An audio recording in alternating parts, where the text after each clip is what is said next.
आ गोटे मॉर्निंग के आपण मानकु स्वागत करुछे। आ मुई आपण मानकु कहूछे कि देखुन इटा मुई ब्रह्मकमल चारा लगैछे।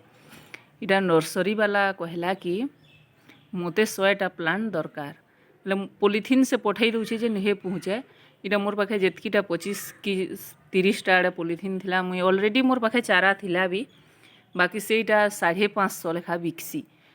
आमे जो 2018 मसीह सॉरी 2016 कि 17 जो मगाऊलु ऑनलाइन हेते बेले 2200 थिला बेले ऑलरेडी मोर प्लांट्स रेडी हो जाइए 5-6टा रेडी हो जाइए 5-6 और इटा चारा मुई लगे देखुन इटा केंदा हेसी जे इटा आर वर्ष इटा फुटी जावा हेल्दी तार जेरी केंदा हेसी जे देखुन इटा 2टा भी हो जावा। इटा तो से 550-600 रे ना दे इटा जो टଙ୍କା लगवा ताके इटा नेक्स्ट ईयर इटा फुटी जावा and the more plants ready हेसी मोर फार्मिंग रे देखुन इटा इटा 2टा कर्मी काटी करी इटा ब्रह्मकमल चारा ऑलरेडी रेडी एथिर चेरी